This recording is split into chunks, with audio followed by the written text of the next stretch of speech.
Lady Arabella Thornwick stood before the ornate mirror in her private chambers at Ravenshollow Palace, adjusting the emerald necklace that had become her signature piece. For 3 years, she had been the trusted advisor to Crown Prince Alexander, and, more recently, his romantic partner. The court whispered about their relationship, but Arabella had always maintained the perfect facade of loyalty and devotion. What the prince didn't know was that every conversation, every intimate moment, every state secret shared in confidence had been carefully documented and passed along to a network that extended far beyond the palace walls. Arabella's true allegiance lay not with the crown, but with a rival faction seeking to destabilize the monarchy from within. The morning sun streamed through the tall windows as Arabella made her way through the palace corridors. Servants bowed respectfully as she passed, unaware that the woman they showed deference to was systematically betraying everything they held sacred. Her steps echoed against the marble floors, each footfall a reminder of how deeply she had embedded herself into the royal family's inner circle. Prince Alexander was in the library when she found him, poring over diplomatic documents that would shape the kingdom's foreign policy for years to come. His dark hair caught the morning light as he looked up at her approach, his face brightening with genuine affection. The sight of his trusting smile sent a brief pang through Arabella's chest, but she quickly suppressed any trace of guilt. "Good morning, my dear," Alexander said, rising to greet her with a gentle kiss on her hand. "I was hoping you'd join me. These trade agreements with the northern provinces are more complex than I initially thought." Arabella moved closer, her eyes scanning the documents with practiced efficiency. "Perhaps I could offer some insight," she suggested, her voice carrying the perfect blend of helpfulness and humility that had served her so well in court. As Alexander explained the intricacies of the negotiations, Arabella memorized every detail. The defensive positions along the border, the strategic resources being discussed, the timeline for implementation, all of it would be in the hands of her contacts before the day was through. She had perfected the art of appearing completely absorbed in Alexander's words while her mind worked on an entirely different level. The prince had no idea that his closest confidant was photographing documents with a tiny camera concealed in her bracelet, or that the romantic dinners they shared were opportunities for her to extract information about military movements and political strategies. Her ability to make him feel understood and valued had made him increasingly careless with sensitive information. Later that afternoon, Arabella attended a meeting of the Royal Council, where she sat quietly in her designated chair, ostensibly there to provide counsel on matters of court etiquette and social relations. In reality, she was gathering intelligence on the kingdom's most closely guarded secrets. The ministers spoke freely in her presence, having grown accustomed to thinking of her as an extension of the prince himself. Lord Chancellor Pemberton was discussing the kingdom's financial reserves when Arabella noticed Prince William, Alexander's younger brother, watching her with an expression she couldn't quite read. William had always been more observant than his elder brother, possessing a natural skepticism that made him an excellent judge of character. For a moment, their eyes met across the room, and Arabella felt a chill of unease. William had recently returned from his diplomatic mission to the Eastern Kingdoms, and there were rumors that he had uncovered something troubling during his travels. Arabella made a mental note to discover what he might know, though she maintained her composed exterior throughout the remainder of the meeting. That evening, as she prepared for another romantic dinner with Alexander, Arabella received a coded message from her handler. The network was growing impatient for more substantial intelligence, particularly regarding the kingdom's military capabilities and defensive strategies. The pressure was mounting, and she knew that she would need to take greater risks to satisfy their demands. The dinner proceeded as usual, with Alexander sharing his hopes and concerns about the kingdom's future. He spoke passionately about his vision for modernizing the military and strengthening diplomatic ties with neighboring realms. Every word was music to Arabella's ears, not because of any romantic sentiment, but because of the valuable intelligence it represented. As the night wore on, Alexander grew more relaxed and talkative, sharing details about upcoming troop movements and strategic positioning that Arabella knew her contacts would find invaluable. She encouraged his openness with gentle questions and supportive comments, all while calculating how to best utilize the information she was gathering. Unknown to either of them, Prince William had positioned himself where he could observe their dinner from a distance. His recent travels had taught him to recognize the subtle signs of deception, and something about Arabella's behavior had triggered his suspicions.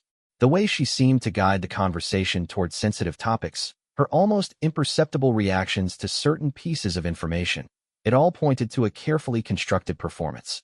William had spent weeks investigating Arabella's background, using resources and connections he had developed during his diplomatic work.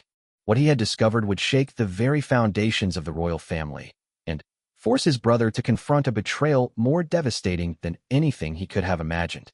As Arabella bid Alexander goodnight and retired to her chambers, she felt satisfied with the intelligence she had gathered.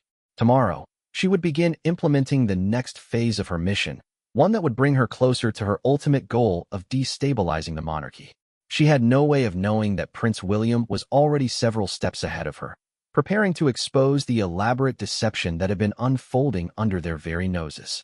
The palace settled into its nightly quiet, unaware that the following days would bring revelations that would change everything. Arabella's carefully constructed world was about to come crashing down, and Prince Alexander's faith in those closest to him was about to be tested in ways he never could have anticipated. Prince William spent the early morning hours in his private study, surrounded by documents and correspondence that painted a disturbing picture of Lady Arabella's true activities. The evidence he had gathered during his travels told a story of systematic betrayal that went far deeper than simple romantic manipulation. What he had uncovered was a sophisticated intelligence operation that had been targeting the royal family for years. The breakthrough had come during his diplomatic mission to the Kingdom of Valeria, where a defector from a rival intelligence service had approached him with information about a deep-cover operative who had infiltrated the highest levels of their government. The description of this operative's methods and timeline matched Arabella's arrival at court with unsettling precision. William had initially dismissed the claims as enemy propaganda, but the defector had provided specific details that only someone with intimate knowledge of palace life could have known. Information about private family conversations, personal habits of royal family members, and even architectural details of secure areas within the palace that were not public knowledge. The realization that someone in their inner circle was feeding information to hostile forces had sent William into a careful investigation that consumed his thoughts for weeks. Upon his return to Ravenshollow Palace, William had begun discreetly monitoring Arabella's activities. He enlisted the help of Sir Marcus Blackwood, the head of palace security and one of the few people William trusted completely. Together, they had uncovered a pattern of behavior that confirmed their worst fears. Arabella was not just gathering information casually. She was running a systematic intelligence operation from within the palace itself. The evidence was overwhelming. Hidden cameras revealed Arabella photographing sensitive documents when she thought she was alone. Intercepted communications showed coded messages being passed through seemingly innocent flower arrangements delivered to her chambers. Financial records indicated payments into accounts linked to known intelligence networks operating against their kingdom. Most damning of all, they had discovered that several security breaches over the past 2 years could be traced directly to information that only Arabella would have had access to. William knew that confronting Arabella directly would be futile. She was clearly a trained operative who would likely have contingency plans for exposure. More importantly, he needed to understand the full scope of the network she was operating within before taking any action that might allow other operatives to escape detection. The kingdom's security depended on unraveling the entire conspiracy, not just removing one agent. That morning, William met with Sir Marcus in a secure room deep within the palace, where they could speak freely without fear of surveillance. The older man's weathered face showed the strain of the past few weeks as he laid out additional evidence they had gathered overnight. "The situation is worse than we initially suspected," Sir Marcus reported, his voice grave. "We've identified at least 3 other individuals within the palace staff who appear to be part of her network. The head gardener has been facilitating message drops. One of the kitchen staff has been providing information about the royal family's private schedules. And we believe there may be someone in the communications department who has been intercepting and copying diplomatic correspondence." William studied the photographs and documents spread across the table. Each piece of evidence represented a failure of the security systems they had trusted to protect the royal family. More personally, it represented his brother's emotional devastation when the truth eventually came to light. Alexander's trust in people was one of his greatest strengths as a leader, but it had also made him vulnerable to this kind of sophisticated manipulation. "We need to consider the possibility that this network has been feeding information to multiple hostile entities," William continued, thinking aloud. The intelligence Arabella has gathered could have been sold to the highest bidder or used to coordinate attacks against our interests in neighboring kingdoms. Sir Marcus nodded grimly. Our analysis suggests that the timing of several recent diplomatic setbacks correlates with periods when Lady Arabella would have had access to the relevant strategic information. The failed trade negotiations with the southern provinces, the premature exposure of our intelligence assets in the eastern territories. It all makes sense now. William felt the weight of responsibility settling on his shoulders. As the younger prince, he had often been content to let Alexander handle the burdens of leadership, but this situation required him to step forward and protect his brother from a threat that Alexander couldn't see coming. The challenge was determining how to expose Arabella's deception without causing irreparable damage to Alexander's ability to trust and lead effectively. Have you considered the possibility that Lady Arabella is being coerced? Sir Marcus asked. Sometimes these operations involve blackmail or threats against family members. William had considered this possibility, but the evidence suggested otherwise. Arabella's background investigation had revealed inconsistencies in her family history that indicated a carefully constructed false identity. Her supposed aristocratic lineage contained gaps and contradictions that only became apparent under intense scrutiny. She was not a victim of circumstances. She was a professional operative who had chosen this path deliberately. The most disturbing aspect of the situation was how effectively Arabella had integrated herself into the royal family's emotional landscape. Alexander genuinely cared for her, and she had skillfully used his feelings to gain access to increasingly sensitive information. The betrayal would cut deeply, not just because of the romantic relationship, but because Alexander had trusted her with his hopes and fears about the future of the kingdom. As the day progressed, William and Sir Marcus implemented additional surveillance measures to document Arabella's activities without alerting her to their investigation. They needed irrefutable evidence before taking any action, and they needed to ensure that all members of her network were identified and neutralized simultaneously. Meanwhile, Arabella continued her routine as if nothing had changed.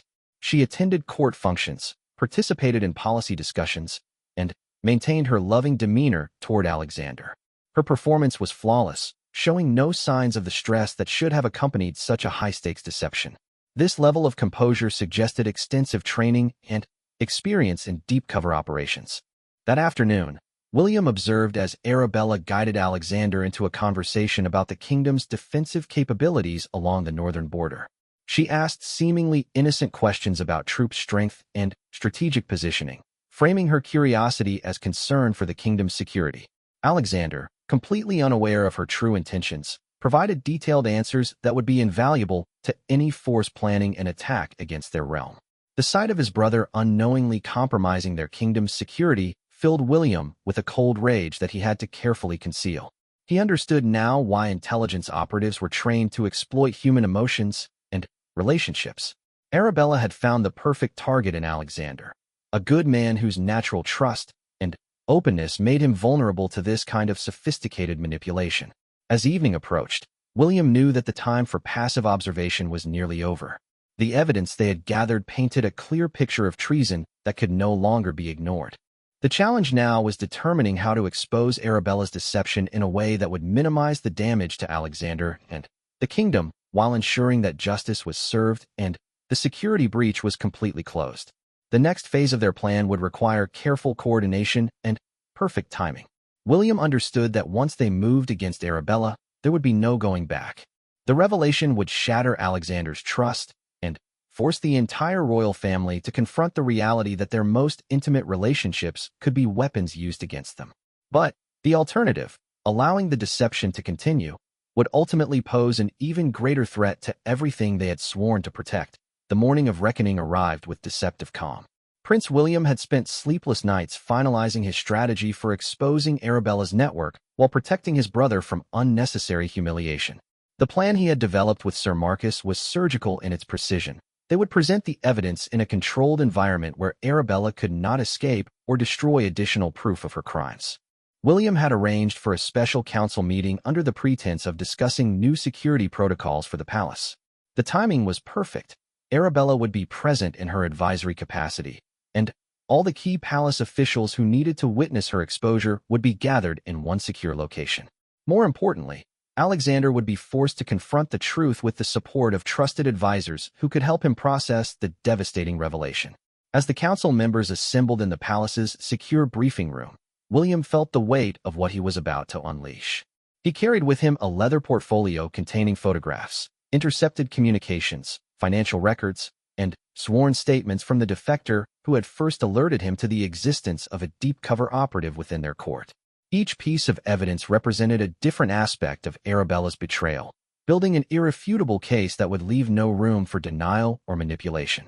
Arabella entered the room with her characteristic grace and confidence, taking her usual seat near Alexander. She appeared completely relaxed, engaging in light conversation with other council members as if this were just another routine meeting. Her composure was remarkable, showing no signs of the stress that should have accompanied such a massive deception. This only reinforced William's conviction that they were dealing with a highly trained professional who had been selected specifically for this mission. Alexander called the meeting to order, unaware that his entire worldview was about to be shattered. As he began discussing the proposed security enhancements, William studied Arabella's face for any sign that she suspected what was coming. Her expression remained neutral and attentive, occasionally nodding in agreement with points being made about protecting the palace from external threats. The irony was not lost on William that they were discussing security measures while the greatest threat sat among them, masquerading as a trusted advisor. Before we proceed with these new protocols, William interjected, I believe we need to address a more immediate security concern that has come to my attention. The room fell silent as all eyes turned to William. Alexander looked puzzled, while Sir Marcus moved discreetly to position himself near the door. Other council members exchanged confused glances, sensing the tension that had suddenly filled the room. During my recent diplomatic mission, William continued, his voice steady and controlled, I encountered information suggesting that our security has been compromised from within. I have spent considerable time investigating these claims, and I'm afraid the evidence is overwhelming. Arabella's expression didn't change, but William noticed a subtle shift in her posture. She was preparing herself mentally for whatever was coming, showing the kind of professional calm that confirmed everything he suspected about her true nature. William opened his portfolio and began distributing copies of key documents to the council members. 3 months ago, sensitive information about our defensive positions was leaked to hostile forces operating in the Eastern Territories. 2 months ago, details of our trade negotiations were somehow known to our adversaries before our own negotiators arrived at the table. 6 weeks ago, the location of one of our intelligence assets was compromised, resulting in their capture and execution. Alexander leaned forward, his concern evident. William, what are you suggesting? I'm suggesting that someone with access to our most sensitive information has been systematically betraying the kingdom's interests for an extended period, William replied, placing a photograph of Arabella photographing documents on the table. Someone who has used their position of trust to gather intelligence for hostile forces. The room erupted in shocked murmurs as council members examined the evidence. Arabella finally spoke, her voice carrying just the right note of confusion and hurt. Surely you're not suggesting that I'm involved in this alleged conspiracy? William, I've devoted my life to serving this kingdom and your family. Her performance was masterful, showing exactly the kind of wounded innocence that would typically deflect suspicion. But William was prepared for this response. He placed additional photographs on the table. Images of Arabella meeting with known intelligence operatives, records of coded communications, and financial documents showing payments from sources linked to enemy networks. These photographs were taken over the past 6 weeks, William explained, his voice growing harder. They show you meeting with agents of the Mordanian intelligence service in locations throughout the capital. These financial records trace payments from overseas accounts directly connected to anti-monarchist networks operating in 3 neighboring kingdoms. Alexander stared at the evidence in disbelief, his face pale as he processed the implications of what his brother was revealing. The man who had shared his deepest concerns and most intimate thoughts with Arabella was being forced to confront the possibility that every moment of their relationship had been a carefully orchestrated deception. Arabella maintained her composure admirably, but William could see the calculation behind her eyes as she assessed her options. These documents could be fabricated, she said, though her voice lacked its earlier confidence. This could be an elaborate plot to discredit me and damage the royal family from within. Sir Marcus stepped forward, placing a final piece of evidence on the table. a recording device that had been hidden in the flowers regularly delivered to Arabella's chambers. This device was used to transmit real-time intelligence about palace activities and private conversations. Our technical analysis confirms it was active during your private dinners with Prince Alexander, during confidential council meetings, and during strategic planning sessions. The weight of evidence was crushing. Arabella's carefully constructed facade began to crack as she realized that her network had been thoroughly compromised. Her training had prepared her for many scenarios, but she had not anticipated the methodical investigation that William had conducted or the sophisticated surveillance capabilities that Sir Marcus had deployed against her. Alexander stood slowly, his hands shaking as he picked up one of the photographs showing Arabella in conversation with a known enemy agent. "How long?" he asked, his voice barely above a whisper. "How long has this been going on?" William felt his heart break for his brother, but the truth needed to be told completely. "Based on our investigation, the operation began shortly after Lady Arabella arrived at court 3 years ago. Her entire relationship with you has been part of this mission." The silence that followed was deafening. Alexander stared at Arabella as if seeing her for the first time, while she sat frozen in her chair, finally, understanding that her position was completely untenable. The other council members looked on in shock, grappling with the realization that they had been unknowingly complicit in compromising their kingdom's security. Arabella made one final attempt to maintain her cover.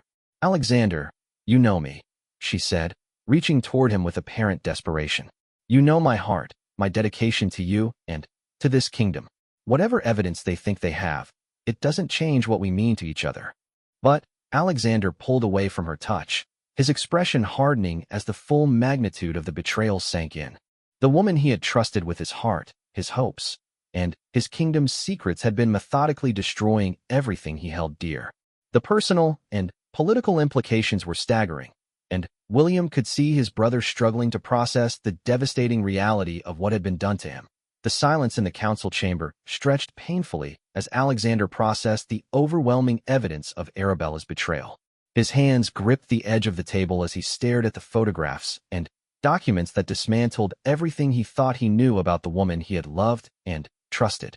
The other council members watched in stunned silence, understanding that they were witnessing the destruction of not just a romantic relationship, but potentially the crown prince's faith in his ability to judge character and lead effectively. Arabella seemed to recognize that her situation had become hopeless. The careful mask she had worn for 3 years finally slipped completely, revealing the cold calculation beneath. Her posture straightened, and when she spoke again, her voice carried none of the warmth and deference that had characterized her interactions with the royal family. "You have no idea what you've stumbled into," she said, her eyes moving from William to Alexander with clinical detachment.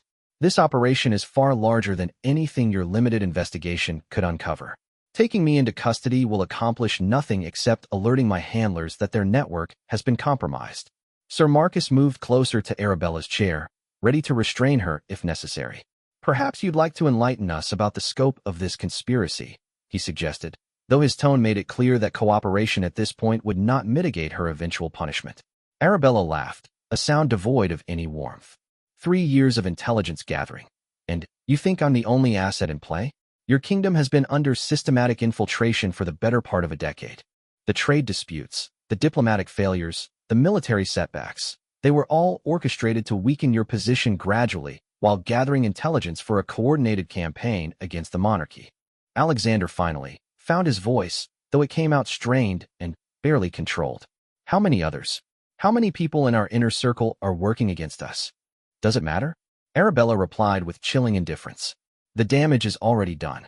Every security protocol, every defensive strategy, every diplomatic initiative you've discussed in my presence has been compromised. Your enemies know your capabilities, your resources, and your intentions better than some of your own advisors."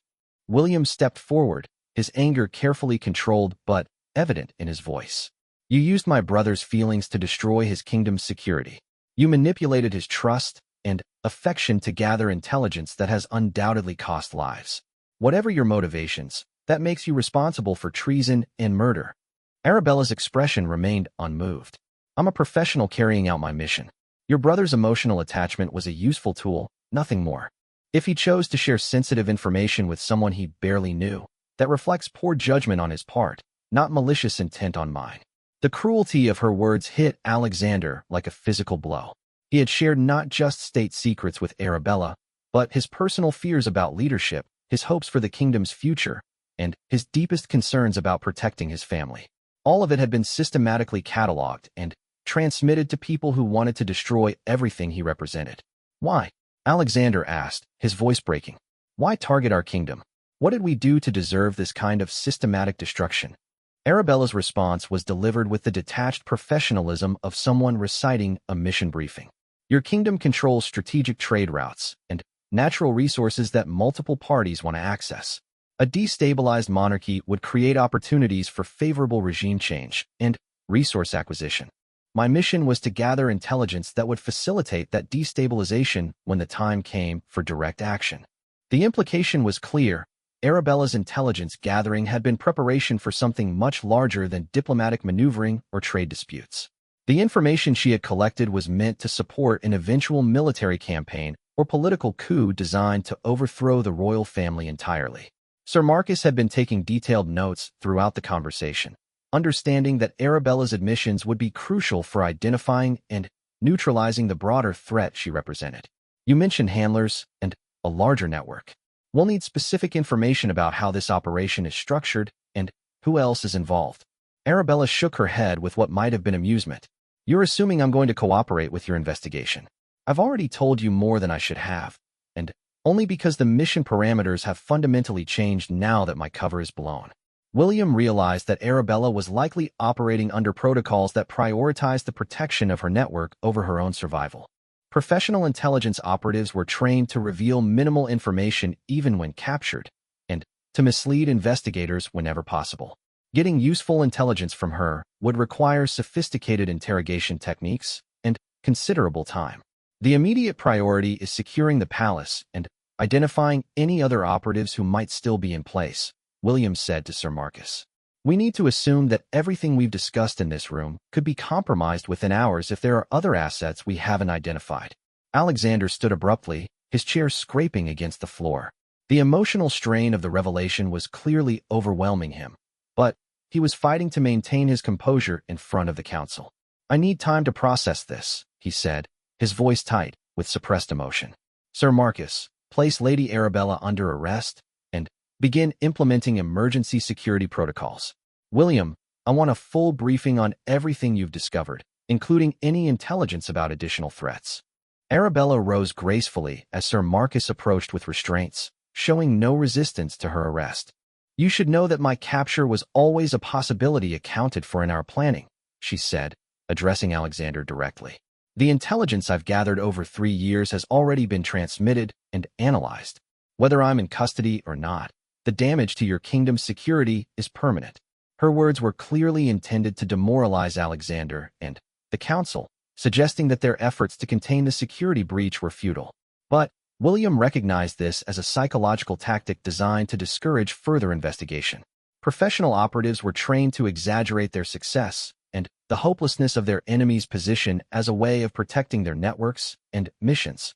As Sir Marcus led Arabella from the chamber, she turned back one final time to address Alexander.